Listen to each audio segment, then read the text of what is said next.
We're in chapter 5, which means we're getting close to the end. We've got 2 more chapters to go. We'll finish up this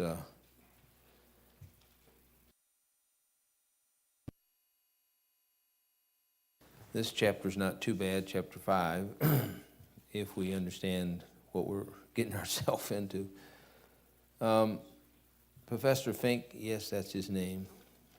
I can't imagine going through life with the last name is Fink, but anyways. He said the purpose of Micah's prophecy is to face the people with their sins and to speak the word of God's judgment that must fall because of their persistent sinning. And I put well said, and he hit the nail on the head. I think that fact is clear from what Micah said of himself in chapter 3, verse 8, when he said, "But truly I am full of power by the Spirit of the Lord, and the judgment and of might to declare unto Jacob his transgressions and to Israel his sin." So basically the professor's just simply saying that he's saying what Micah said of himself, but it's still a true fact. Verse 1 says, "Now gather thyself in troops, O daughter of troops. He hath laid siege against us. They smite the judge of Israel with a rod upon the cheek." So no doubt some first Advent reference in there as well as some second Advent.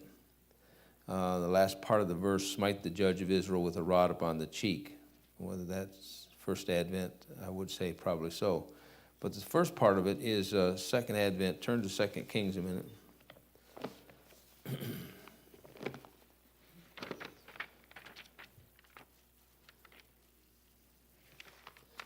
I'm sure that you're aware that not everything in the Bible is understandable by me. Just want you to notice in verse 3, he says, "And he says unto him, Thus saith Hezekiah, This day is a day of trouble, of rebuke and blasphemy, for the children are come to birth, and there is not enough strength to bring forth." So that day of trouble is a reference to the Advent, which is what this is going on here. Verse 2, I don't think you'll have a hard time with verse 2. We've heard it a zillion times in November and December. "But thou Bethlehem Ephratah, though thou be little among the thousands of Judah, yet out of thee shall he come forth unto me, that is to be the ruler in Israel, those whose going forth have been of old, from everlasting." So,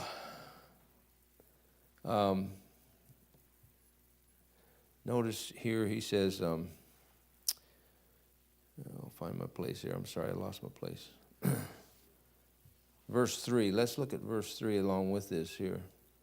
He says, "Therefore will he give them up until the time that she shall travaileth hath brought forth, and the remnant of his brethren shall return unto the children of Israel." So we know that the birth of Jesus Christ takes place in Bethlehem about 700 years before it takes place. And what you need to understand here is when we look back at 2 Kings 19:3, we're not going to go back there.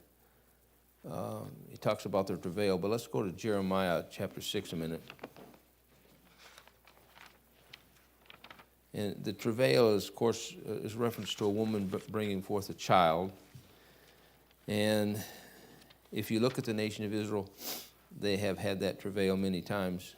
They've never brought forth the seed, but there's been a lot of effort made. Jeremiah 6, look at verse 24. "We have heard the fame thereof, our hands wax feeble. Anguish hath taken hold upon us, and the pains as of a woman in travail." So there again is the reference to the birth of a nation, but it doesn't come forth, and it won't come forth till the second Advent.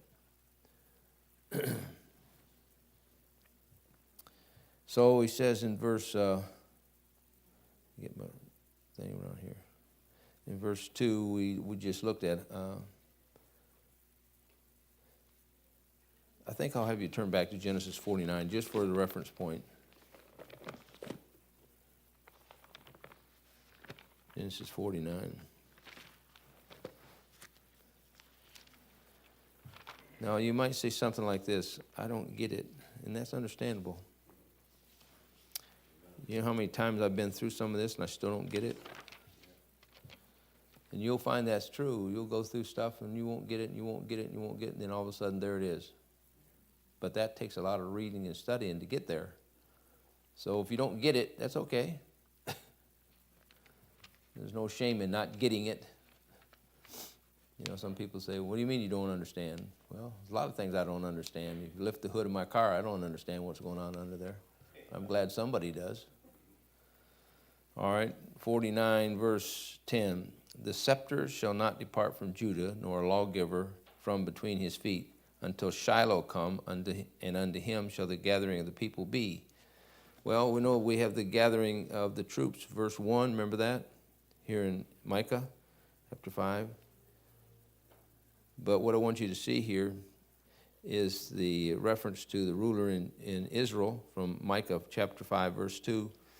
And he said, the scepter shall not depart from Judah till a lawgiver from between his feet until Shiloh come. So that's a second Advent reference. And nothing's going to happen until Shiloh comes. You say, who's Shiloh? No, don't you know who Shiloh is? You ought to know who Shiloh is. All right. So he says in verse 3, therefore will he give them up until the time. So he gave them up. And what's wrong with Israel today? The Lord gave them up. And she which travaileth hath brought forth the remnant of his brethren shall return unto Israel. So he comes back for them. He come the first time, what did they do? What did they do when he come the first time? Rejected him. Now, I wanted to show you just something here. I talked about the prophecies made beforehand.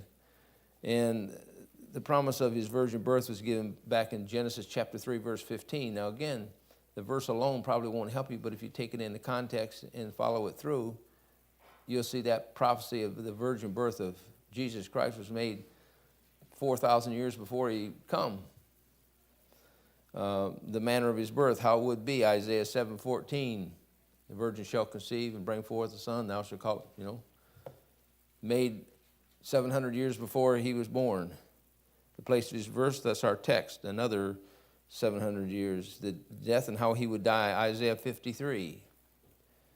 You say, what's so remarkable? His resurrection made in Mark chapter 10. What's so remarkable about that? Well, the probabilities of a prophecy turning out on any man given some 400 to 1,000 years in advance. What do you think the probability is? What do you think the probability is that somebody could have predicted 100 years before I was born and I would be born and come to Lupton? I wasn't even known 100 years. My mom and daddy weren't even known 100 years before I was born. You say, what are the probabilities? Astronomical. There are at least 48 prophecies made concerning Christ's first coming. The likelihood that they would all come to pass on one man is said to be 1 out of 10, and this is a mathematical figure. I have no idea what they're talking about. 1 out of 10 with 157 zeros behind it.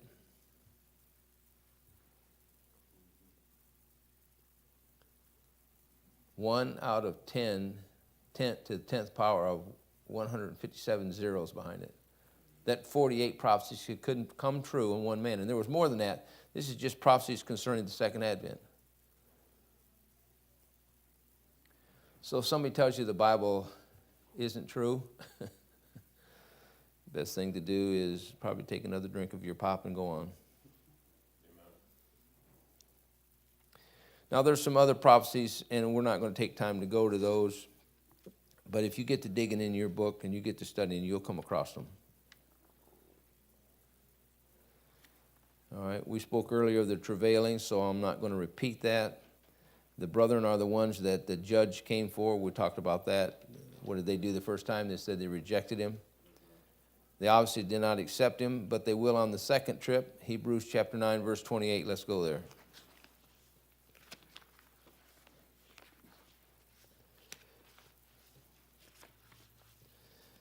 Now, I hesitated when I was trying to decide what to do, and I realized that one of the Old Testament books that we hadn't dealt with was Micah, and I really didn't want to do it.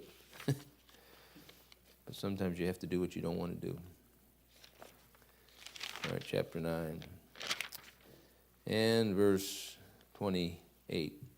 So Christ was once suffered to bear the sins of many, and unto them that look for him shall he appear the second time without sin unto salvation. So the first time he appeared as a baby, and he came and suffered and paid for the sins of man. He's going to come back the second time, but when he comes back the second time in the Advent, he's not coming back to die for anybody. He's coming back so somebody else can die. I hope you know who that is. All right, verse 4. And he shall stand and feed in the strength of the Lord, in the majesty of the name of the Lord his God, and they shall abide, for now shall he be great unto the end of the earth.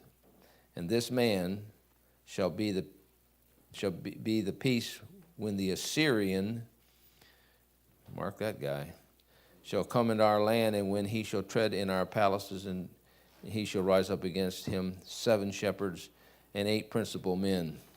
Now, I want to tell you, verse 4 and 5 are mysteries to me. I'll tell you what I think, and then we'll let it go at that. I don't know, the Lord is feeding somebody, but I don't know why. I think I can guess why, but I don't have any proof why. Someone's being fed by the Lord, and what is the purpose? I don't know. And it says he shall be great unto the ends of the earth. So I'm not sure. He said in the majesty of the name of the Lord his God. I don't know. I have no idea. And he said, and this man, so referring to verse 4, shall be in peace when the Assyrian shall come in the land.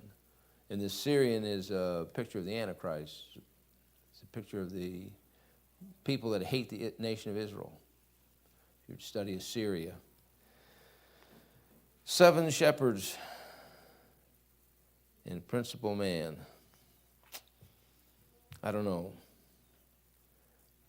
Assyrian is without question a reference to the Antichrist, but also showing the world powers against Israel. And let's just turn to Isaiah. We'll go just get one of these, Isaiah 10. We'll not get them all. Now, I hope you do realize that the Bible is ancient history, but it's more than ancient history. It's a book that gives you the future. Okay? When somebody tells you the Bible's out of date, they're out of date. All right? Isaiah 10. It's in verse 5. O Assyrian, the rod of mine anger. So the Lord is going to use the Assyrian to correct his people. You follow that? Nebuchadnezzar was his servant to correct his people. People say, well, the Lord doesn't use unsaved people. Yes, he does. He surely does. He used Pharaoh. You might say he used Judas. So he says, O Assyrian, the rod of mine anger, and the staff in their hand is mine indignation. So we know who it is that's doing it, right? I will send him against a hypocritical nation and against the people of my wrath. Will I give him a charge to take the spoil and to take the prey and to tread them down like mire of the street? Now, that's pretty negative reading right there. The Lord said he's going to use a nation of people to tread down his people, be like mire in the street. And what lies ahead for Israel, I wouldn't want to be there. I wouldn't want to be there. All right, back to Micah. Then he says this, he says, and they shall waste the land of Assyria, so they're going to get their dues, with the sword, and the land of, interesting, this guy should show up, in the land of Nimrod. The land of Nimrod? Yeah, well, turn to Genesis a minute. chapter 10. Now let me show you how the Bible's up to date, all right?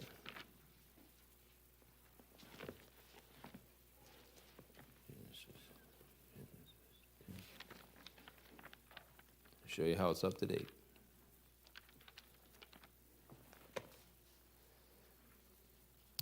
If you think the war over there is unimportant, you need to wake up. I think you just read something this morning about where peace, the place where peace is. Even, I think you said even the world knows that. Isn't that interesting? They don't know why they know that, but they know that. Okay, look here in Genesis 10. Let me get over there. Look at verse 8. And Cush. Oh, hang on a minute. We'll get back here. And Cush begot who? Nimrod. And he began to be a mighty one in the earth. Why would Nimrod become a mighty one? What in the world? So he says, in the beginning, even as Nimrod, the mighty hunter before the Lord. They tell us the rabbis believe that Nimrod was a manhunter. I don't know.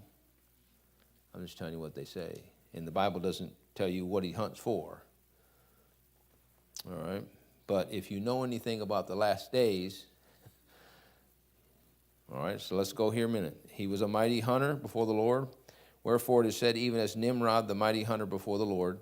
And the beginning of his kingdom was what? Well, you do know that's Babylon, right? Now, what is Babylon today?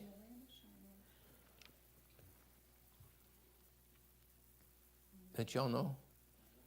You have any idea what Babylon is? Anybody know where Babylon is? All right. Go to the back of your Bible, get a map.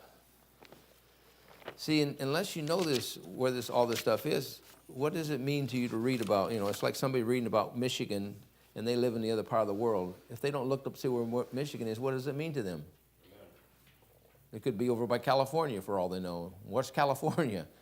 Well, I got it. Never mind. All right, you'll need a map. Let's see. I've got one here. You need a map that we don't have it on it. I don't think I got a map with it on. Huh? The Assyrian and Babylonian empires. Is that what yours is? Oh, there's mine. Okay. It's stuck on the other page. All right, if you got one that shows Assyria and Babylonia. Anybody got that? All right. Find the Euphrates River, which will come off of the Persian Gulf and go north. Anybody find that yet? Okay, I don't know if you don't nod your head or something. All right. When you follow that, just follow that up a little ways there, and you should see a place called Babylon. Okay. Does it tell you what land it's in? Anybody see what land it's in? The word starts with an S. Shinar. Does anybody know what goes on in Shinar? Nebuchadnezzar. Daniel. Where did Daniel go? What city did Babylon go to? Answer up. My wife's telling me all the answers. Nobody knows? Come on.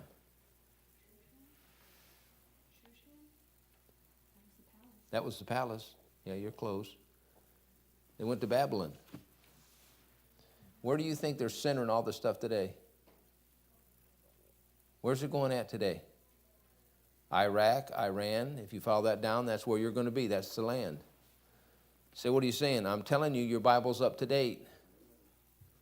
It's telling you right now what's going to take place somewhere down the road. You understand that? Everybody's worried about, Russia. Well, okay, I can understand your concern. I believe that. If Russia does anything, she's going to stir up the nations against the Jews. All right. What? I was trying to think of the modern city. It's Baghdad. Baghdad? All right. I don't know. I didn't look up the modern city. Okay. Where are we at here? Verse 5.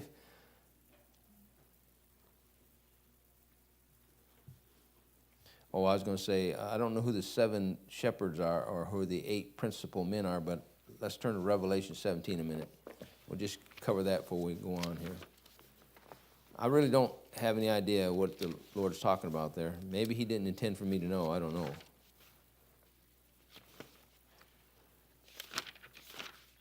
Sometimes I have to do a lot of reading to get to the point I'm at, and some of the reading that I do I have to dismiss because somebody's spending their time correcting the text and instead of telling me what it says. I don't need it corrected. I just need for you to tell me what it says. All right, chapter 17. Verse 10. And there are 7 kings. 5 are fallen, the other is not yet come, and when he cometh, he must continue a short space. And the beast was and is not, even he is he's the what? And is of the, I don't know. I know who that refers to. I mean, I know the context, but how does that fit our text in Micah? I just give you it and let you sort out all the bones for me, okay? And then you find what it means and tell me. I'll be glad to take your.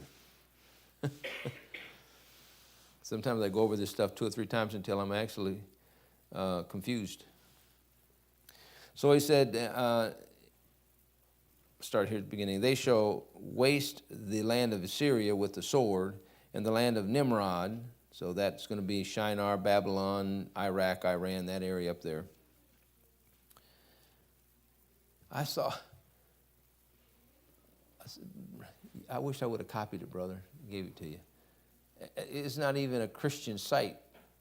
And I check it every once in a while. It's supposed to be one of these prophetic sites, not prophetic Bible, but just what's going on around the world. And somebody had taken and listed Iraq, Iran, Babylon, and went down the list and showed how all that in the Bible tied in with what's going on over there. I thought it was most interesting. I'm assuming the man, he's either, if he's unsaved, he sure is understanding of the Bible. I should have copied it, but I didn't. I should have. Anyways. And in the entrance thereof, thus shall he deliver us from the Assyrian. That's, of course, the type of the Antichrist I said before. When he cometh into our land, and when he shall tread within our borders.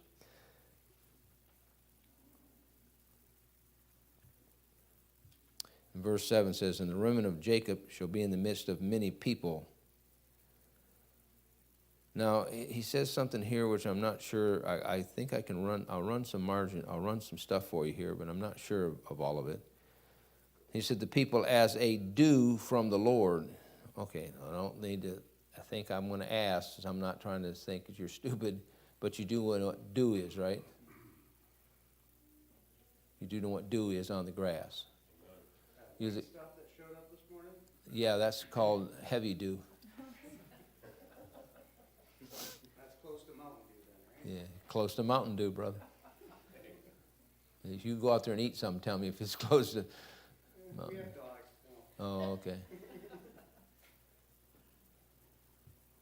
So it says, there's a dew from the Lord as showers upon the grass that tarrieth not for man, nor waiteth for the sons of men. Now, there's just times, brother, when the thing just doesn't tie in, but go to Deuteronomy 32 a minute.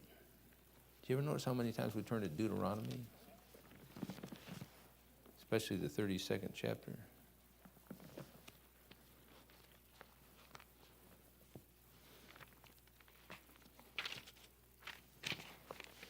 All right, Deuteronomy 32.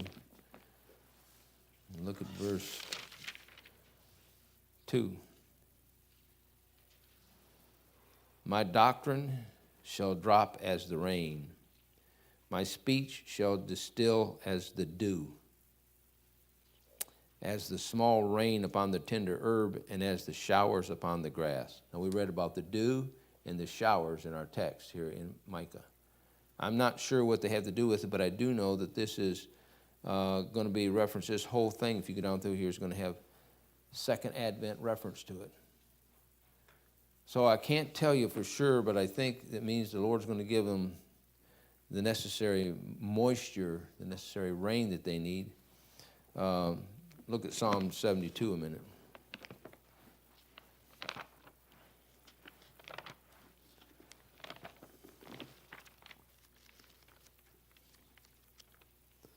Psalm 72.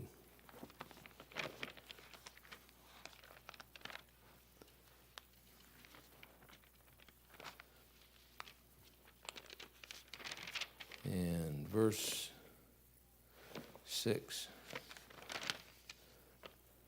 He shall come down like rain upon the mown grass, as showers that water the earth.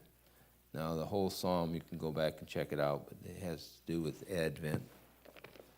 And let's look at Deuteronomy 11 a minute. There we go to Deuteronomy again. Now, I know that some of this I'm not giving you an answer to. I understand that. I don't give you an answer because I can't. I can give you my idea what I think. But surprising to some of you, I have been wrong. Not to my wife, she knows, but Deuteronomy 11, verse 14.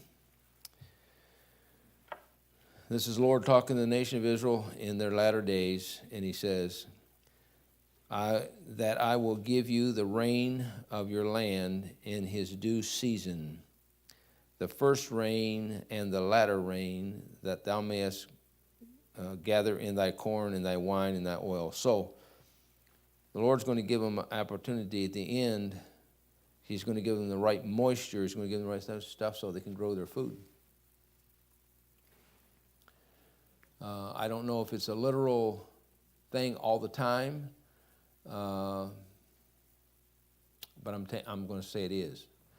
Let's see, when the Lord's talking about it, he's literally talking about a first rain and a second rain, or a dew. Remember what the nation of Israel thought when they saw the manna? It was like dew on the ground. They didn't know what it was, so they called it manna. So he says, and the remnant of Jacob shall be in the midst of many people, as the dew from the Lord, as the showers upon the grass, that tarrieth not from man, nor waiteth for the sons of men. So verse 8, and the remnant of Jacob shall be among the Gentiles in the midst of many people, as a lion among the beasts of the forest, as a young lion among the flocks of the sheep, who, if he go forth, both treadeth down and teareth in pieces, and none can deliver. So if we want to just put it in a concise statement, we can say this is a picture of Israel winning, and we know they're going to win. There's no question about it. We know that they're going to trample down. We know they're going to tread down the people. We know they're going to be victorious.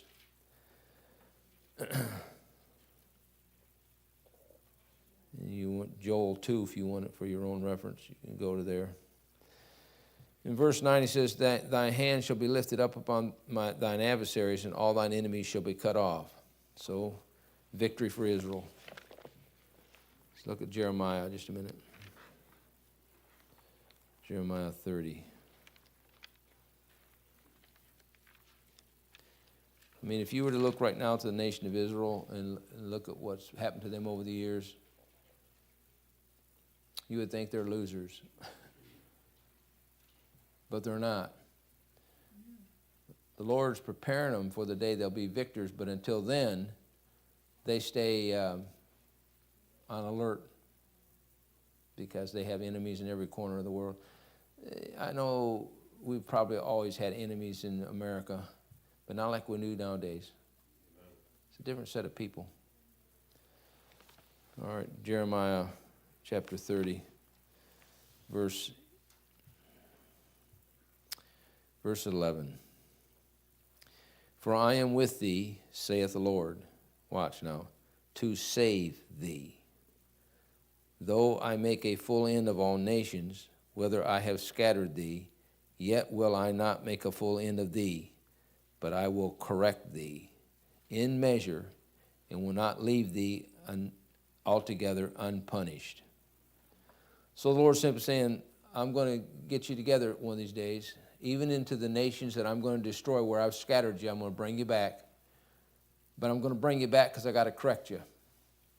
I'm going to bring you back because I have to punish you. So that's what I'm saying. The nation of Israel, while some of the stuff we're reading here in chapter 5 seems like it's contradictory to something else in the verse, understand you're getting 2 points of view here. You're getting the point of view where God's going to make them victorious, but at the same time, God's going to punish them for what they've done. And the Christian needs to understand, while the Lord will give you a victorious life, He's going to punish you for what you've done. If you want to make the spiritual application, you can do that. He said, thy hand shall be lifted upon thine adversaries, and all thine enemies shall be cut off. Verse 10 through verse 15. Let me just kind of break it down here for you. In verse 10 it says, shall come to pass in that day, saith the Lord, that I will cut off thy horses out of the midst of thee, and I will destroy the chariots. So, I don't know, I think he's referring to the enemy, what he's going to do to their enemy. And so that's a promise of restoration, is what it is. And will cut off the cities of thy land and throw down all the strongholds. So why does the Lord do that? He does that to get them to trust Him. See, sometimes the Lord knocks your feet out from underneath you. Why? Because you've become too dependent upon yourself. So He knocks your feet out from underneath you so you'll depend on Him. Well, you don't have a choice. You've got to trust Him. As a matter of fact, look at Proverbs 18 a minute. Proverbs 18.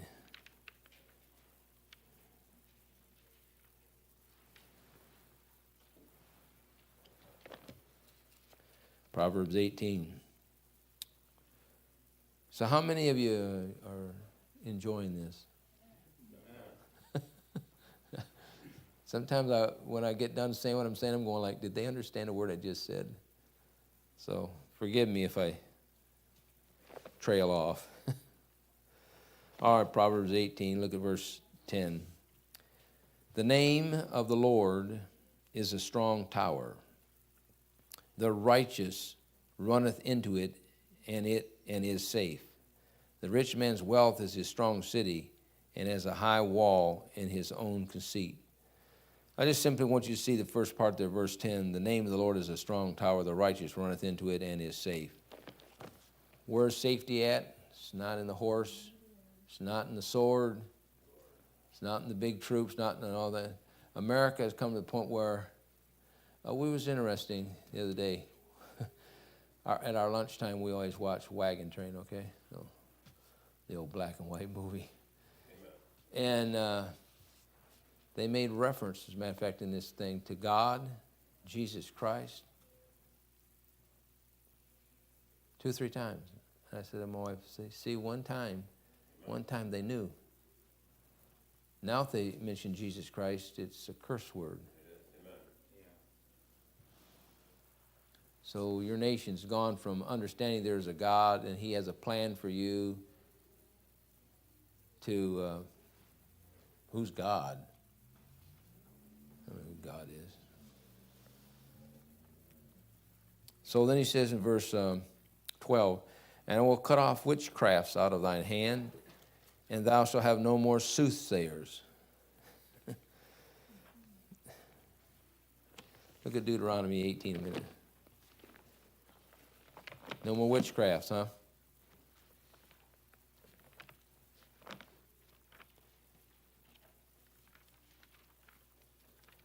No more witchcraft.